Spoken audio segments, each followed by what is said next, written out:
দেয়। তুমি যে বিষয়গুলো বোঝো না সেই নিয়ে বেশি কথা বলতে এসো না। নিশ্চয়ই এমন কোনো প্রকল্প বেরিয়েছে, তা না হলে তো নগেনদা আমাদেরকে বলবে না। গিন্নি, এইভাবে লোভে পড়ে নিজের জরুরি তথ্যাদি অন্য কাউকে দেওয়া উচিত নয়। তাহলে সেগুলো নিয়ে অনেক দুর্বৃত্তরা খারাপ কাজ করে থাকে। তা নিজের জরুরি তথ্যাদি খুবই মূল্যবান বস্তু। তোমাকে আমি এসব কথা জিজ্ঞাসা করলাম, এখন তুমি খাবে কিনা বলো, আমি এক্ষুনি বেরোবো। আচ্ছা, তবে দিয়ে দাও আমাকে খেতে। তবে আমার কথাটা একবার ভেবে দেখতে পারতে।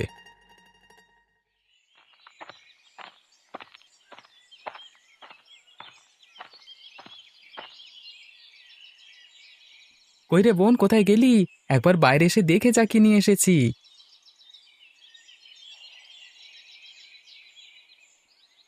কি রে দাদা, তোর হাতে ওটা কি? মিষ্টি এনেছিস নাকি? ওরে না রে, মিষ্টি না। এতে আছে আমার হাতের প্রথম ধরা দুটো জোড়া ইলিশ। তার মানে তুই আজকে মাছ ধরতে গিয়েছিলিস? হ্যাঁ, রাখাল কাকা বলল তার সঙ্গে যেতে, তাই আমি গেছিলাম। আর প্রথমবার জাল ফেলেই আমার জালে এই দুটো জোড়া ইলিশ মাছ উঠেছে। বাহ, তাহলে তো খুব ভালো কথা। এখনই ইলিশ মাছ দিয়ে কি করবি? ওগুলো কি বিক্রি করবি দাদা? হ্যাঁ, রাখাল কাকা বলল জোড়া ইলিশ মাছ কারোর হাতে বিশেষ উঠতে চায় না। আমার হাতে নাকি প্রথমবার জাল ফেলতে উঠেছে। তাই আমি ভাবলাম এই দুটো জোড়া ইলিশকে আমি কোথাও বিক্রি করব না, আর মেরেও খাবো না।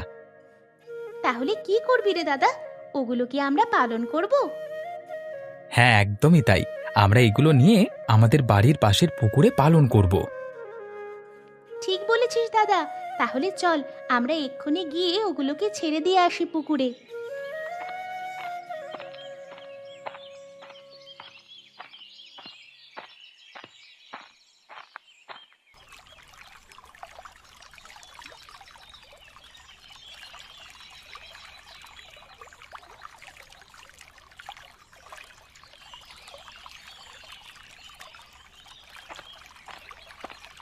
ব্যাস, শোন বোন, আমি ঘরে থাকি বা না থাকি, তুই এই ইলিশ মাছগুলো ভালো করে দেখে রাখবি। প্রত্যেকদিন খেতে দিবি, যেন আমাদেরকে ভয় না করে। তুই একদম চিন্তা করিস না দাদা, আমি মাছ দুটোকে ভালোভাবেই পালন করব। এখন তুই খেয়ে নিবি, চল, অনেকটা বেলা হয়ে গেছে।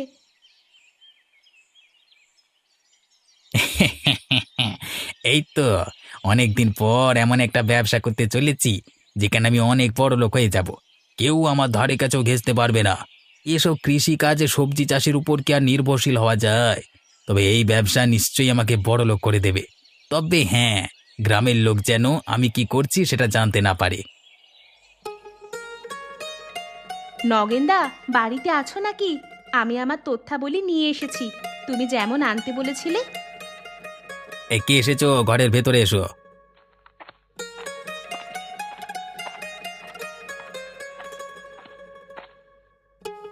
ও অঞ্জলি বৌদি, তুমি?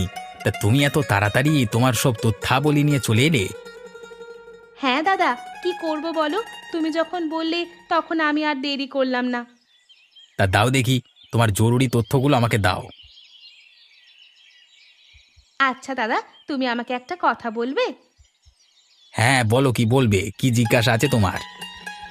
দাদা, আমি জানতে চাইছিলাম যে এটা কি ধরনের প্রকল্প, যেখানে কোনো কাজ না করে শুধু শুধু আমাকে দিয়ে টাকা দেবে?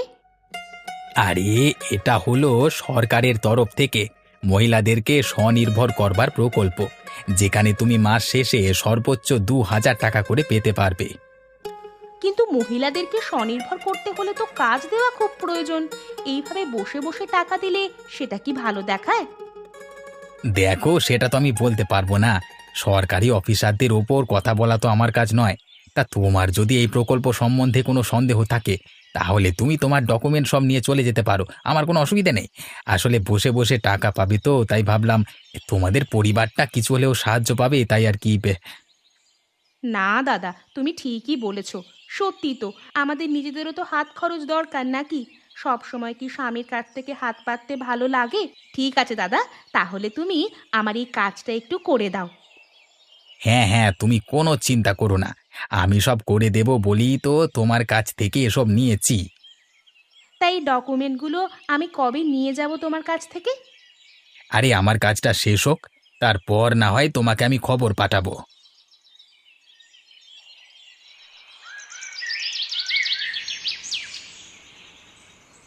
কই গিন্নি, কোথায় গেলে তুমি? আমাকে দুটো খেতে দাও দেখি। অনেকদিন বাদ কাজ থেকে ছুটি পেলাম, আজকে সারা দিনটা আমি আরাম করে কাটাবো।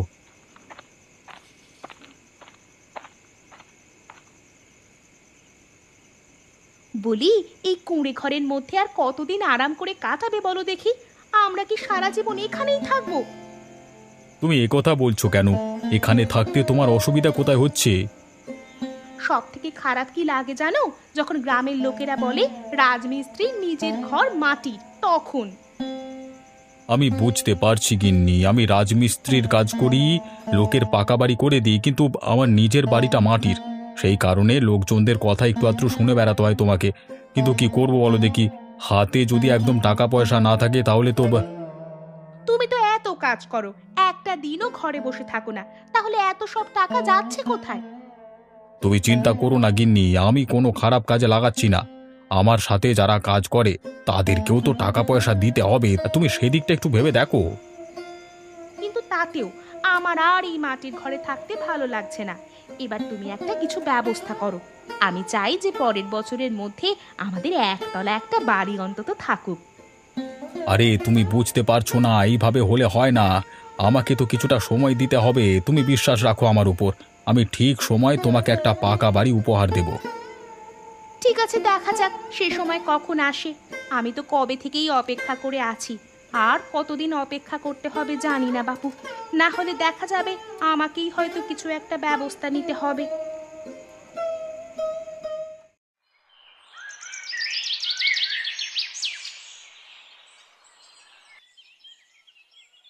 আমাকে ডেকে পাঠিয়েছিলেন নগেনদা? হ্যাঁ বৌদি, শোনো, তুমি তো কালকে আমাকে তোমার ডকুমেন্টগুলো দিয়ে গেলে, তো সেগুলো কিছুদিন আমার কাছে থাকবে। আমি ঠিক সময় তোমাকে দিয়ে দেব। আর আজকে তোমার জন্য একটা সুখবর আছে। কি সুখবর দাদা? সরকারি প্রকল্পে তোমার নাম নথিভুক্ত হয়ে গেছে এবং তোমার জন্য প্রথম 200 টাকা এসেছে। এই টাকাটা তুমি নাও। আমার যে বিশ্বাসই হচ্ছে না, সত্যি আমি আজকে হাতে টাকা পেলাম।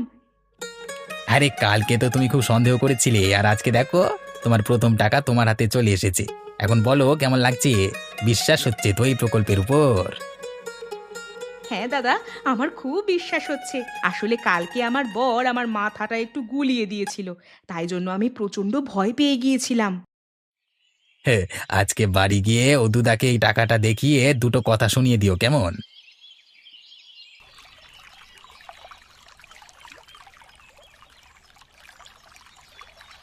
কই রে, তোরা এসে খেয়ে নে। দেখ তোদের জন্য আজকে কত সুন্দর খাবার এনেছি। এই তো, তোরা তাহলে আমার কথা বুঝতে পারিস। সত্যি রে, দাদা তোদেরকে আমাদের ঘরে এনে খুব ভালো করেছে।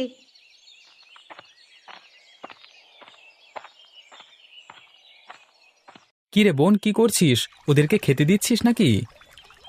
হ্যাঁ দাদা, এই দেখো তোমার আনা মাছগুলো কি সুন্দর এখানে খাচ্ছে। বাহ, দুঃখীর বাড়ি জোড়াইলি এসে তাহলে তোর কথা শুনছে, হ্যাঁ? হ্যাঁ দাদা, তুমি ওদেরকে ঘরে এনে খুব ভালোই করেছো। আরে কি হলো, ওরা জলের নিচে চলে গেল কেন? সেটাই তো বুঝতে পারছি না। এখনো তো অনেকটা খাবার পড়ে রইলো, এখনো তোমার দিতে বাকি। ওরা কি কিছু দেখে ভয় পেল নাকি? আরে ওদের মুখে ওটা কি? ওটা কি আমাদেরকে দিতে চাইছে? সেটাই তো মনে হচ্ছে দাদা। তুমি ওদের মুখ থেকে এই জিনিসটা নাও তো। আরে এটা তো মনে হচ্ছে একটা ভোটার কার্ড, কিন্তু এই ভোটার কার্ডটা এই জলের মধ্যে এলো কি করে? হয়তো অনেক দিন আগে পড়ে গেছিল কারো। মাছগুলো হয়তো নিচে দেখতে পেয়ে আমাদেরকে তুলে এনে দিয়েছে। দেখে তো অনেক দিনকার বলে মনে হচ্ছে না, মনে হচ্ছে তো কেউ সদ্য এই জলের মধ্যে ফেলে দিয়ে চলে গেছে।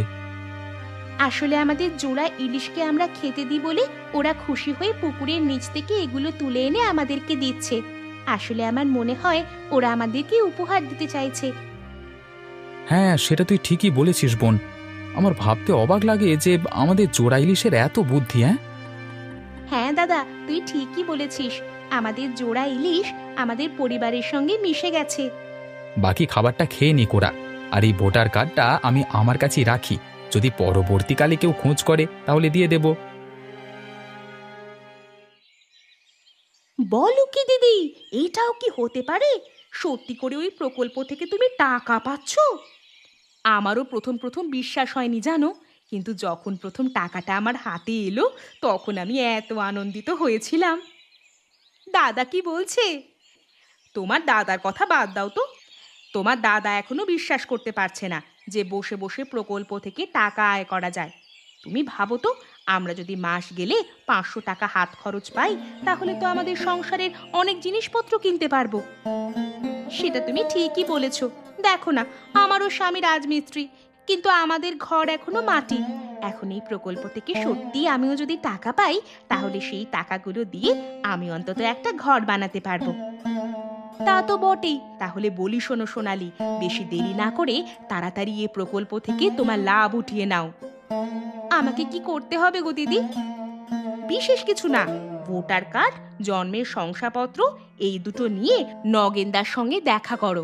নগেনদা সব ব্যবস্থা করে দেবে, কোনো চিন্তা করতে হবে না। ঠিক আছে দিদি, আমি আর বেশি অপেক্ষা না করে যত দ্রুত সম্ভব নগেনদার সঙ্গে দেখা করি। কিছুদিনের মধ্যেই আমিও হয়তো হাতে টাকা পেলে বাড়ির কাজ শুরু করতে পারবো।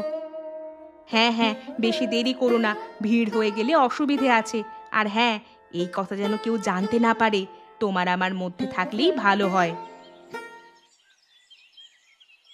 এসব তুমি কি বলছো কি? এটাও কি সম্ভব হতে পারে? আরে বসে বসে টাকা তো কেউ দেয় না। শোনো গিন্নি, 200 টাকা আয় করতে কতটা মেহনত লাগে তুমি জানো? আমি এ নিয়ে তোমার সাথে কোনো কথা বলতে চাই না। আমি জানি তুমি আমাকে বাধা দেবে, কিন্তু অঞ্জলিদি তো সত্যি সত্যি টাকা পাচ্ছে ওই প্রকল্প থেকে। তাহলে একটা কথা বলি, তোমার নিজস্ব তথ্যাদি তোমার জীবনের থেকেও বেশি মূল্যবান।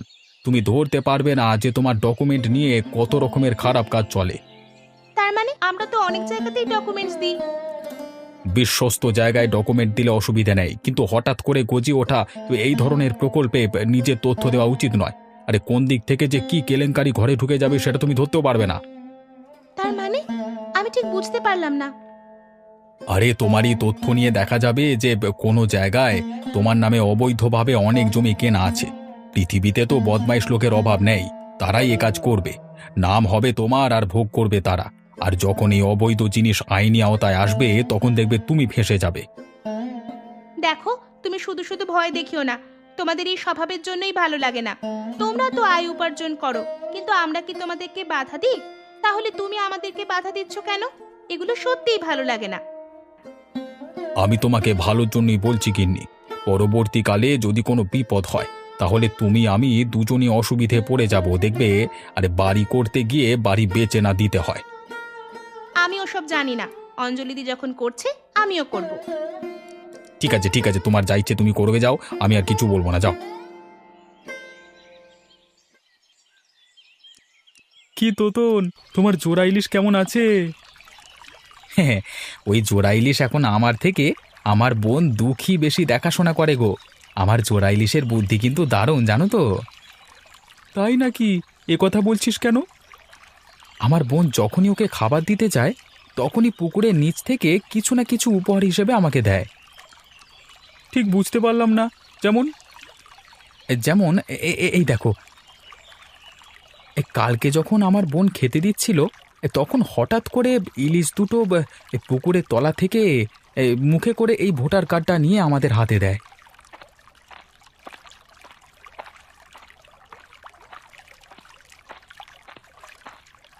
আরে আরে, এটা তো আমার গিন্নির ভোটার কার্ড। আরে তোদের পুকুরে গেল কিভাবে? সেটা তো বলতে পারবো না।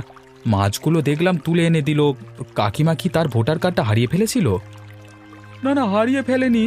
আমাকে বলেছিল কাকে একজনকে দিয়েছে, সে নাকি তার ভোটার কার্ডটা নিয়ে কোনো সরকারি প্রকল্পের নাম নথিভুক্ত করেছিল। তারপর আমার গিন্নিকে নাকি টাকা দেবে বলেছিল, একবার দিয়েও ছিল, কিন্তু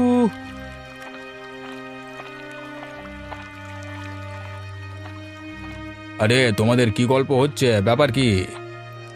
দেখো না বুধাইকা, আরে কাকিমার ভোটার কার্ডটা আমাদের পুকুর থেকে উদ্ধার করা হয়েছে। এখন কাকা বুঝতে পারছে না যে ভোটার কার্ডটা ওখানে গেল কি করে। তার মানে তোদের পুকুর থেকে কিভাবে উদ্ধার হলো রাখালের গিন্নির ভোটার কার্ড? আমার পুকুরে আমি দুজোড়া ইলিশ ছেড়েছি, তারাই মুখে করে এই ভোটার কার্ডটা জলের নিচে থেকে উদ্ধার করে আমাদেরকে দিয়েছিল। আমি আজকে কাকাকে দেখালাম, কাকা বলল ওর গিন্নির। আমাকে জানতে হবে সেই লোকটা কে, যে এসব সরকারি প্রকল্পের নাম করে ভোটার কার্ডগুলো নিয়ে ব্যবসা করে? আরে আরে নথি নিয়ে ব্যবসা, সরকারি প্রকল্প, তার মানে টাকা দেবে তো? হ্যাঁ দাদা, এই প্রকল্পে নাকি টাকা পাওয়া যায় বলেছিল আমার গিন্নিকে, কিন্তু লোকটা... আমি জানি লোকটাকে, ও আমার গিন্নিকেও বলেছে ভোটার কার্ড নিয়ে যেতে, সে হলো নগেন।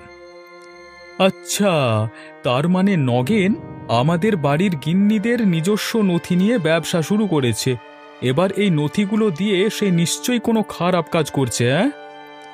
আমি যেমনটা সন্দেহ করেছিলাম ঠিক তেমন। এই নিয়ে আমার সঙ্গে আজকে গিন্নির ঝগড়া পর্যন্ত হয়ে গেল একবার। তাহলে এখন কি করা যায়? চলো তো তোমরা সবাই, এক্ষুনি একবার যেতে হবে নগেনের কাছে।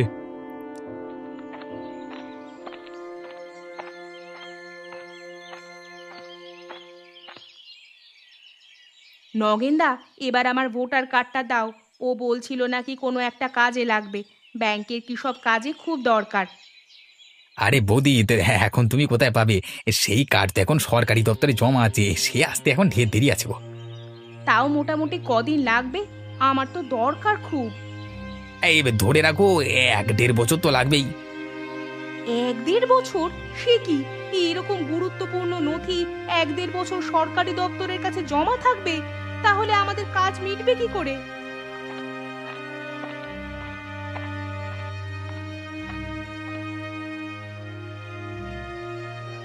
আরে তোমার কাজ মিটুক আর না মিটুক, নগেনের কাজ তো মিটবে। তা নগেন, আমার গিন্নির ভোটার কার্ডটা কবে আসছে? এবার সেও লাগবে 1-1.5 বছর। কিন্তু এই দেখো, আমি তার আগেই না হাতে পেয়ে গেছি। আরে এটা তুমি কোথায় পেলি? কেন, পুকুরের জল থেকে? বেটা চোর চিটিংবাজ, তুই গ্রামের মহিলাদের ডকুমেন্টস নিয়ে ধান্দা খুলেছিস? হ্যাঁ, ভেবেছিস কেউ কিছু জানতে পারবে না? এসব ধান্দাবাজি কাজ করে কত টাকা কামিয়েছিস? হ্যাঁ, এতে তো তোমরা আমার নামে মিথ্যে অপবাদ দিচ্ছ। আমি কিন্তু ছেড়ে কথা বলবো না। এইভাবেও সোজা হবে না। পিঠে দুঘা না পড়লে সোজা পথে আসবে না। এই মার তো, মার মার। আমার গিন্নির ভোটার কার্ডটা না হয় আমি খুঁজে পেয়েছি, এবার সত্যি করে বল, অঞ্জলি বৌদির ভোটার কার্ডটা তুই কোথায় রেখেছিস?